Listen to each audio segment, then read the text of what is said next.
भारत के पर्वत, जो आपके आने वाले एग्जाम में इस टॉपिक से कम नहीं तो 1 से 2 नंबर के क्वेश्चन जरूर देखने को मिलते हैं। तो भारत के जो पर्वत हैं उसको मैं आपको ग्राफिकली यानी कि जो आपके भारत के मैप के ऊपर ग्राफ के द्वारा समझाने की कोशिश करूंगा, जिसमें समझने में भी आपको जल्दी आसानी से समझ में आ जाएगा और अच्छा भी लगेगा उसको देखने में। पढ़ाई बिल्कुल मजेदार तरीके से करेंगे। ओके, और वीडियो के एंड में मैंने आपको एक इंपॉर्टेंट क्वेश्चन सीरीज भी दे रखी है, तो पूरा थ्योरेटिकल क्वेश्चन पढ़ने के बाद उस क्वेश्चन को जरूर लगा के देखिएगा कि अब तक आपको कितना समझ में आया है। आज का अपना टॉपिक लिख लीजिए, भारत देश के पर्वत। अब यहाँ पर कई बच्चे सोच रहे होंगे कि जो पर्वत है इसका निर्माण होता कैसे है। तो ध्यान रखिएगा कि जमीन के अंदर जो मैग्मा होता है ना, वो 5000 मीटर या इससे ऊपर जमता है, तब पर्वतों का निर्माण होता है। और अगर आपसे पूछा जाए कि पर्वत कितने प्रकार के होते हैं, तो पर्वत के 4 प्रकार होते हैं, लेकिन यह आपका एक अलग टॉपिक है, तो हम इसको एक अलग टॉपिक में पढ़ेंगे। भारत के पर्वत के जो प्रकार हैं उनको मैं एक सेपरेट वीडियो में करवाऊंगा, वहां पर अच्छे से समझाने की कोशिश मैं आपको करूंगा। ओके, और भारत की बात करी जाए ना, तो भारत का जो सबसे नवीनतम पर्वत का जो निर्माण हुआ था वो हिमालय पर्वत है, जो कि भारत के कहाँ स्थित है, उत्तर में हिमालय पर्वत स्थित है। जैसे कि आप मैप में देख रहे हो, ये जो पूरा भाग जो उत्तर का है ना, ये पूरे का पूरे उत्तर भाग में आपके हिमालय बसा हुआ है। जैसे कि आप देख रहे हो, ये पूरी के पूरे आपकी क्या है, हिमालय श्रेणी है। और इसी को ही समझने के लिए हिमालय पर्वत को 4 अलग श्रेणियों में बांटा गया है, आपका उत्तर से दक्षिण की ओर। ध्यान से सुनिएगा, आपको हिमालय को समझने के लिए उसको वैज्ञानिकों ने उत्तर से दक्षिण की ओर 4 भागों में बांटा गया है, और उसी के साथ साथ में पश्चिम से पूर्व की ओर समझने के लिए भी हिमालय को 4 भागों में बांटा गया है। दोनों तरफ से मैं आपको समझाने की कोशिश करूंगा, कहीं से भी आपका क्वेश्चन पुट अप होगा ना, वो आपका मिस नहीं होगा। पहले हम बात कर लेते हैं कि उत्तर से दक्षिण की ओर 4 भागों में किस किस में बांटा गया है।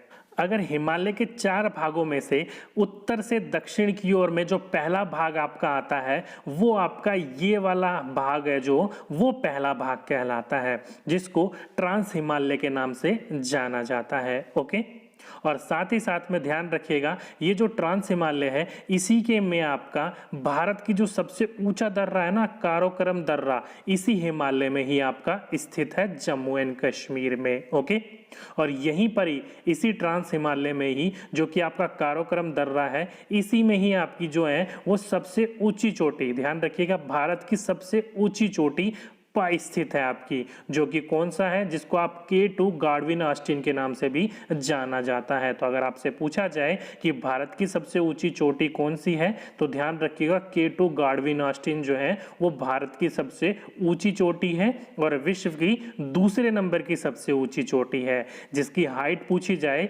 तो 8611 मीटर इसकी हाइट है, मतलब 8611 मीटर जो है वो ऊंचा है ये। ओके, और दूसरे भाग की बात करी जाए तो दूसरे भाग को या तो वृहत हिमालय या फिर महान हिमालय के नाम से जाना जाता है। और साथ ही में ही जो विश्व के सर्वोच्च शिखर जो है ना, वो इसी श्रेणी पर आपकी स्थित है। जैसे कि आपने देखा नेपाल में, जो कि हमारा विश्व का सबसे ऊंचा पर्वत है, वो आपका नेपाल में पाया जाता है, इसी श्रेणी में, जो कि कौन सा है, माउंट एवरेस्ट, जिसको नेपाल में किस नाम से जाना जाता है, सागरमाथा के नाम से जाना जाता है, जिसकी ऊंचाई कितनी है, तो 8848 मीटर, या फिर कई बार इसको 8850 मीटर के नाम से भी आपको देखने को मिल जाएगा। ओके, तो दोनों में से आपको जो भी देखने को मिले, तो ध्यान रखिएगा, आपका माउंट एवरेस्ट की चोटी जो है आपकी सर्वोच्च चोटी है विश्व के अंदर। ओके, और साथ ही साथ में भारत का जो सबसे ऊंची चोटी है हिमालय की, क्वेश्चन को ध्यान से पढ़िएगा, भारत की सबसे ऊंची चोटी K2 है, लेकिन आपसे पूछा जाए कि भारत की सबसे ऊंची चोटी हिमालय की कौन सी है, तो ध्यान रखिएगा कंचनजंगा है, जो कि आपकी इसी श्रेणी पर पाई जाती है, जो कि कहां पर है, सिक्किम में है, जिसकी ऊंचाई कितनी है, तो 8598 8598 मीटर उसकी ऊंचाई है। ओके, और तीसरे भाग की बात करी जाए जिसको मध्य हिमालय के नाम से जाना जाता है, जो कि महान हिमालय के दक्षिण में स्थित है। और ये भारत के जितने भी आपके टूरिस्ट अट्रैक्शन है, यानी कि टूरिस्ट या आपके जो पर्यटन स्थल है, वो सबसे ज़्यादा इसी श्रेणी के अंदर पाए जाते हैं, जैसे कि बद्रीनाथ, केदारनाथ, यमुनोत्री, गंगोत्री, नंगा पर्वत, नंदा देवी, धौलगिरी, ये सारे के सारे जो पर्वत हैं वो इसी श्रेणी के अंदर पाए जाते हैं। और इस श्रेणी की जो सबसे ऊंची चोटी है वो आपकी धौलगिरी चोटी है। ओके, तो ये क्वेश्चन पूछा जाए तो ध्यान रखिएगा इस पॉइंट को। और चौथे श्रेणी की बात करी जाए तो उसको कहा जाता है शिवालिक या फिर उप हिमालय। अधिकतर आपको शिवालिक ही देखने को मिलेगा, ध्यान रखिएगा। और यहाँ से आपका एक बहुत इंपॉर्टेंट क्वेश्चन पूछा जाता है, क्यों पूछा जाता है वो भी मैं आपको बताऊंगा। ये जो आपका हिमालय का जो भाग है ना, वो सबसे दक्षिण श्रेणी में आता है। ओके, और इसका जो निर्माण हुआ था वो सबसे बाद में हुआ था, इसलिए जो इसकी ऊंचाई है ना वो सबसे कम है। इसी ऊंचाई की कम होने की वजह से इस वाले भाग को क्या कहा जाता है, पद प्रदेश, जिसे फुट हिल रीजन भी कहा जाता है। ओके, और मध्य हिमालय और शिवालिक के बीच की जो घाटी होती है ना, उसको पश्चिम में दून और पूर्व में द्वार कहते हैं। फॉर एग्जाम्पल के रूप में जैसे कि आपका हरिद्वार या फिर देहरादून। तो कई बार आपसे क्वेश्चन पूछ लिया जाता है कि ये कहाँ स्थित है, तो ध्यान रखिएगा ये शिवालिक में स्थित है। ओके, तो ये तो भाग हो गए आपके ऊपर से लेकर नीचे की ओर, मतलब उत्तर से दक्षिण की ओर हिमालय को कितने भागों में बांटा गया है उसके बारे में। चलिए अब बात कर लेते हैं हिमालय को पश्चिम से पूर्व को कितने भागों में बांटा गया है और किस किस नाम से जाना जाता है। और हिमालय को जैसे उत्तर से दक्षिण की ओर 4 भागों में बांटा गया है, उसी प्रकार से हिमालय को पश्चिम से पूर्व की भी 4 भागों में बांटा गया है। कौन कौन सा? तो पहला आ जाता है आपका पंजाब हिमालय, दूसरा आ जाता है कुमायूं हिमालय, तीसरा आता है नेपाल हिमालय और चौथा आता है आपका आसाम हिमालय।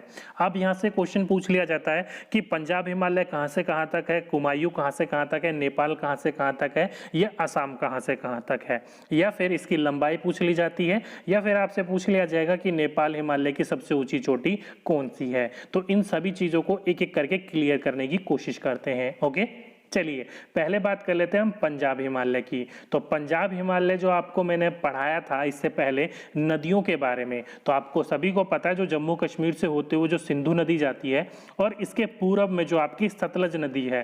तो ध्यान रखिएगा सिंधु नदी से लेकर जो सतलज नदी का जो भाग होता है उसको क्या कहा जाता है, पंजाब हिमालय कहा जाता है, जिसकी कुल लंबाई जो है वो 560 किलोमीटर है। ओके, और यहीं से अगर आपसे पूछा जाए कि पंजाब हिमालय की सबसे ऊंची चोटी कौन सी है, तो देखने से आपको पता लग जाता है पंजाब हिमालय की सबसे ऊंची चोटी कौन सी है, वो K2 ही है, मतलब गाडविन ऑस्टिन, जिसकी ऊंचाई मैंने आपको कितनी बताई थी, 8611 मीटर जो थी वो इसकी ऊंचाई थी। ओके, तो ध्यान रखिएगा पंजाब हिमालय की सबसे ऊंची चोटी K2 गाडविन ऑस्टिन ही है। ओके, और दूसरा है आपका कुमायूं हिमालय। अब ये कुमायूं हिमालय जो है, जो सतलज रिवर है, जो नदी है, वहां से लेकर जो पूर्व में आपकी काली नदी बहती है वहां तक के जो भाग को कहा जाता है वो कुमायूं हिमालय कहा जाता है, जिसकी कुल लंबाई जो है वो 320 किलोमीटर है। अगर आपसे यहाँ से पूछा जाए कि कुमायूं हिमालय की सर्वोच्च जो पर्वत चोटी है वो कौन सी है, तो ध्यान रखिएगा जो मैंने आपको बताई थी धौलगिरी, धौलगिरी जो आती है वो आपके इसी भाग के अंदर यानी कि कुमायूं हिमालय के अंदर ही आता है। मतलब जितने भी आपके पर्यटन स्थल होते हैं ना जो मैंने आपको बताए थे, वो सारे के सारे पर्यटन स्थल इसी के अंदर आते हैं। और सबसे जो ऊंची चोटी है वो कुमायूं हिमालय की वो आपकी धौलगिरी है, जो कि उत्तराखंड में स्थित है। ओके, तीसरा नेपाल हिमालय, जो काली नदी थी, काली नदी से लेकर जो सिक्किम में आपकी तीस्ता नदी बहती है, उस तीस्ता नदी तक जो आपका भाग कहलाता है वो क्या कहलाता है, नेपाल हिमालय का कहलाता है, जिसकी कुल लंबाई कितनी है, तो 800 किलोमीटर कुल लंबाई है इसकी। और अगर आपसे पूछा जाए कि नेपाल जो हिमालय है उसकी सर्वोच्च चोटी कौन सी है, तो देखने से आपको पता चल जाता है नेपाल का ही हिस्सा है आपका कौन सा, माउंट एवरेस्ट, जिसको नेपाल में क्या कहा जाता है, सागरमाथा। तो अगर आपसे पूछा जाए कि नेपाल हिमालय की सबसे ऊंची चोटी कौन सी है, तो ध्यान रखिएगा माउंट एवरेस्ट ही है। ओके, और चौथा आसाम हिमालय। जो ये आसाम हिमालय है, जहां आपका नेपाल हिमालय खत्म हुआ था तीस्ता नदी के पास, तो तीस्ता नदी से लेकर जो अरुणाचल प्रदेश में दिहांग नदी बहती है, जो कि ब्रह्मपुत्र नदी भी है आपकी, वहां तक जो आपका भाग कहलाता है वो आसाम हिमालय का भाग कहलाता है, जिसकी कुल लंबाई कितनी है, 720 किलोमीटर है। तो देख सकते हो 4 भागों में बांटा गया है आपका, पश्चिम से लेकर पूर्व में। अगर आपसे पूछा जाए ये 4 भागों में सबसे ज्यादा लंबाई किसकी है, तो मैंने आपको बताई थी अभी इससे पहले, नेपाल हिमालय, उसकी लंबाई कितनी थी, लगभग 800 किलोमीटर। तो सबसे लंबा भाग वो नेपाल हिमालय का ही होता है। और साथ ही साथ में अगर आपसे पूछा जाए कि असम हिमालय का सबसे ऊंची चोटी कौन सी है, तो आपको दिखने में पता ही लग रहा है, जो आपका सिक्किम के अंदर कंचनजंगा है वो सबसे ऊंची चोटी है आपके असम हिमालय की। ओके, तो ये कुछ क्वेश्चंस थे, कई बार पूछ लिए जाते हैं, उत्तर से दक्षिण की ओर या पश्चिम से पूर्व की ओर, दोनों को मैंने आपको अच्छे से समझाने की कोशिश करी है। चलिए अब बात कर लेते हैं, ये तो हो गया आपके ऊपर वाले भाग की, उत्तर वाले भाग की। चलिए अब भारत के मध्य वाले भाग की बात करते हैं कि भारत के मध्य में कौन कौन सी आपके पर्वत आते हैं प्रमुख। अगर भारत के मध्य के पर्वतों के बारे में बात करी जाए तो भारत का जो सबसे पुराना पर्वत है अरावली पर्वत, वो भारत के मध्य में ही स्थित है। तो कई बार आपसे पूछ लिया जाता है कि भारत का जो प्राचीनतम पर्वत है, जब सबसे पुराना पर्वत है वो कौन सा पर्वत है, तो अरावली पर्वत है, जो कि कहाँ पर स्थित है, तो अरावली पर्वत जो है वो राजस्थान के यहाँ पर स्थित है। इस जगह पर आप देख सकते हो, ये आपकी लोकेशन है अरावली पर्वत की। और ये जो अरावली पर्वत ही है, यहीं पर ही आपसे पूछ लिया जाता है कि अरावली पर्वत की सबसे ऊंची चोटी कौन सी है। तो ध्यान रखिएगा, अरावली पर्वत की सबसे ऊंची चोटी जो है वो गुरु शिखर है, जिसकी कुल लंबाई कितनी है, तो 1722 मीटर। ध्यान रखिएगा 1722 मीटर जो है वो अरावली पर्वत की सबसे ऊंची चोटी, गुरु शिखर की चोटी जो है उसकी ऊंचाई है ये। ओके, और साथ ही साथ में भारत के मध्य में एक और पहाड़ी जो है वो काफी प्रमुख है, जो कि सतपुड़ा की पहाड़ियां हैं, जो कि कहां पर स्थित है, वो मध्य प्रदेश में स्थित है। जो कि कहां है, लोकेशन में आप देख सकते हो, ये सारे का सारा जो हिस्सा है ना वो सतपुड़ा की पहाड़ियों का है। और आपसे पूछा जाए कि सतपुड़ा की पहाड़ियों में जो सबसे ऊंची चोटी है वो कौन सी है, तो ध्यान रखिएगा धूपगढ़ जो है वो इसकी सबसे ऊंची चोटी है, जिसकी लंबाई कितनी है, तो 1350 मीटर जो है इसकी लंबाई है। और साथ ही साथ में यहां से आपका एक और क्वेश्चन पूछ लिया जाता है कि नर्मदा और तप्ती नदी के बीच में, नर्मदा और तप्ती नदी के माध्यम में कौन सी पहाड़ियां हैं, तो ये भी पूछ लिया जाता है क्वेश्चन। तो ध्यान रखिएगा, नर्मदा नदी जो है वो सतपुड़ा नदी की, सतपुड़ा पहाड़ी जो है उसके ऊपर से नर्मदा नदी बहती है और सतपुड़ा के नीचे से ताप्ती नदी बहती है। ओके, तो इन दोनों के माध्यम में जो आता है वो सतपुड़ा की पहाड़ियां आती हैं। इंपॉर्टेंट क्वेश्चन है, पूछा जा चुका है कई बार, तो ध्यान रखिएगा इन क्वेश्चनों को। ओके, तो ये तो हो गया भारत के मध्य के कुछ इंपॉर्टेंट पर्वतों के बारे में। चलिए अब बात कर लेते हैं भारत के दक्षिण छोर में कौन कौन से प्रमुख पर्वत है, जहां से आपके क्वेश्चंस पूछे जाते हैं उनके बारे में। दक्षिण भारत की पर्वतों की बात करी जाए तो दक्षिण भारत में जो सबसे विशालतम जो पर्वत श्रेणी आ जाती है वो नीलगिरी पर्वत श्रेणी आ जाती है, जो कि मैप में आप देख सकते हो, यहाँ पर जो है वो लोकेटेड है आपकी तमिलनाडु के पास। ओके, यहाँ से आपका एक बहुत मोस्ट इंपॉर्टेंट क्वेश्चन पूछ लिया जाता है कि पश्चिमी घाट और पूर्वी घाट दोनों की तरफ, यानी कि जो आपके ये गुजरात की तरफ में जो घाट होते हैं इनको पश्चिमी घाट कहा जाता है, और जो पूर्व की तरफ होते हैं आपके, जो कि आप यहाँ पर देख सकते हो चेन्नई की तरफ, तमिलनाडु की तरफ जो घाट होता है वो पूर्वी घाट कहलाता है। जब मैंने आपको घाट वाला चैप्टर करवाया था वहां पर मैंने आपको अच्छे से विस्तारित किया था।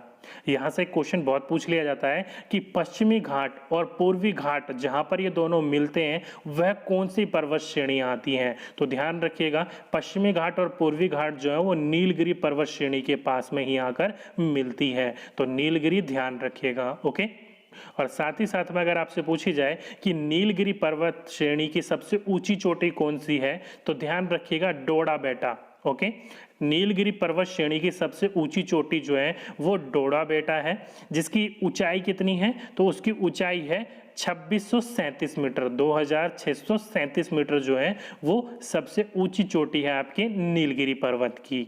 या फिर आप बोल सकते हो कि दक्षिण भारत की दूसरी सबसे ऊंची चोटी में जो नाम आता है वो डोडा बेटा का आता है। तो दक्षिण भारत की दूसरी सबसे ऊंची चोटी जो है वो डोडा बेटा हो गई। तो पहली कौन सी हुई?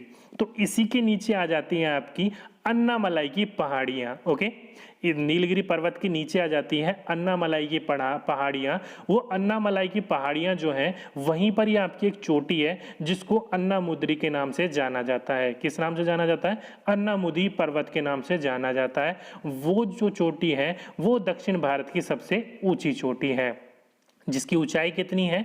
तो उसकी ऊंचाई है 2695 मीटर। कई बार आपको ये 95 की जगह 96 भी देखने को मिल जाता है, तो ध्यान रखिएगा 2696 हो या 95 हो, वो इसी की ही ऊंचाई है। ओके, तो दक्षिण भारत की सबसे ऊंची चोटी आपकी ये है।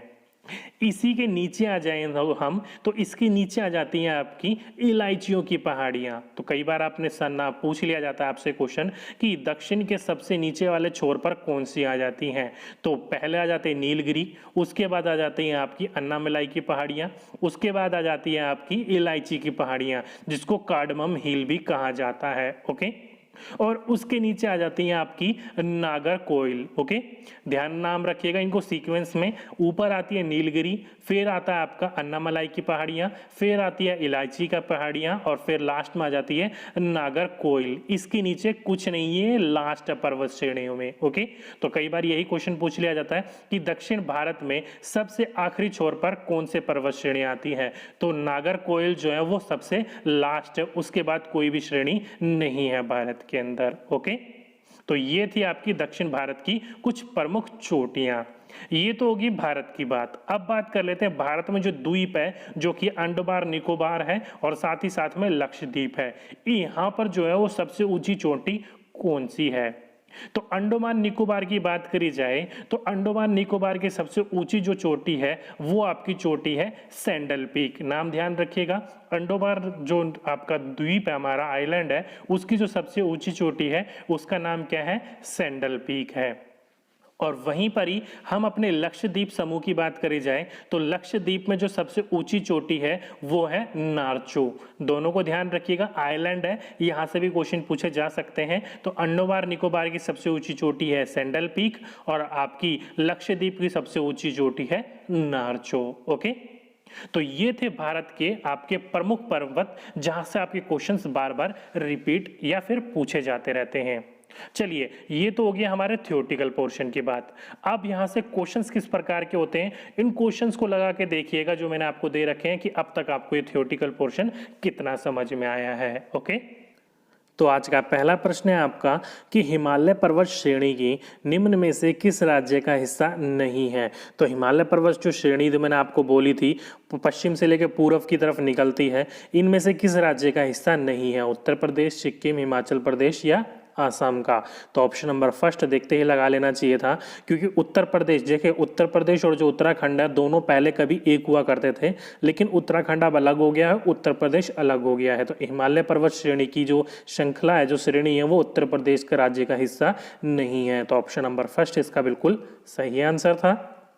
नेक्स्ट क्वेश्चन, भारत की कौन सी पर्वत श्रेणी नवीनतम श्रेणी है? तो मैंने आपको बताया था जो आपकी हिमालय पर्वत श्रेणी जो है वो सबसे नवीनतम पर्वत श्रेणियों में आती है। तो ऑप्शन नंबर थर्ड इसका बिल्कुल सही आंसर होगा, हिमालय।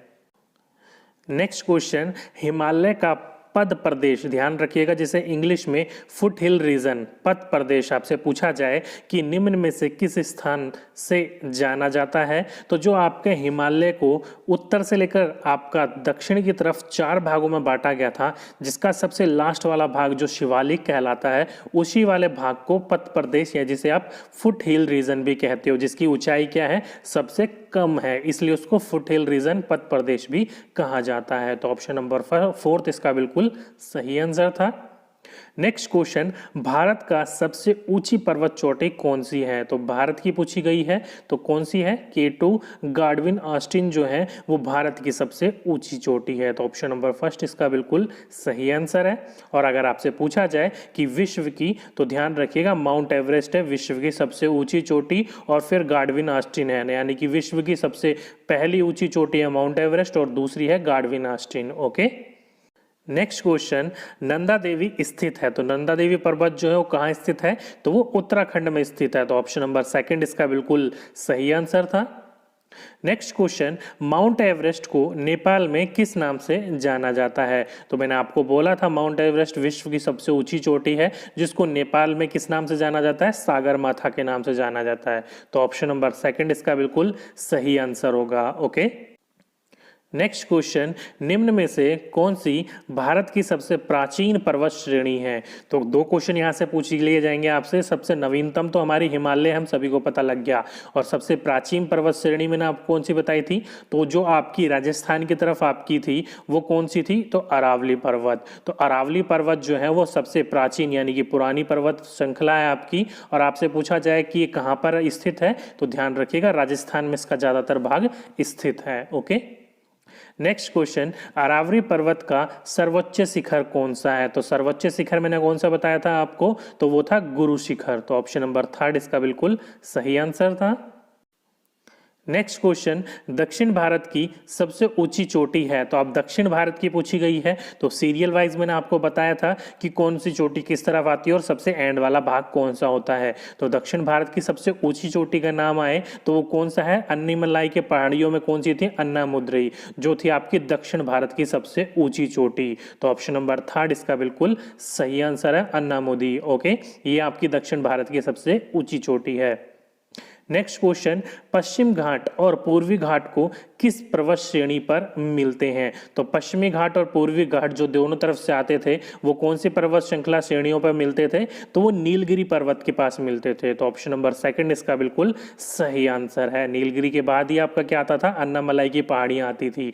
तो ऑप्शन नंबर सेकंड इसका बिल्कुल सही आंसर है। और यहीं पर ही अगर आपसे पूछा जाए कि नीलगिरी पर्वत की सबसे ऊंची चोटी कौन सी है, तो डोडा बेटा मैंने आपको बताई थी नीलगिरी पर्वत की सबसे ऊंची चोटी में आती है डोडा बेटा। ओके, नेक्स्ट क्वेश्चन, नर्मदा एवं ताप्ती नदी के मध्य स्थित है। तो आपको पढ़ाते समय मैंने बोला था कि नर्मदा और ताप्ती नदी जो है उसके बीच में आपकी सतपुड़ा की पहाड़ियां आती हैं। तो ऑप्शन नंबर सेकंड इसका बिल्कुल सही आंसर होगा आपका। सतपुड़ा की पहाड़ियां जो है वो नर्मदा और ताप्ती नदी के मध्य स्थित है, बीच में स्थित है। ओके, इसके ऊपर और नीचे से नर्मदा और ताप्ती नदी बहती है। काफी बार ये क्वेश्चन पूछा जा चुका है, तो ध्यान रखिएगा।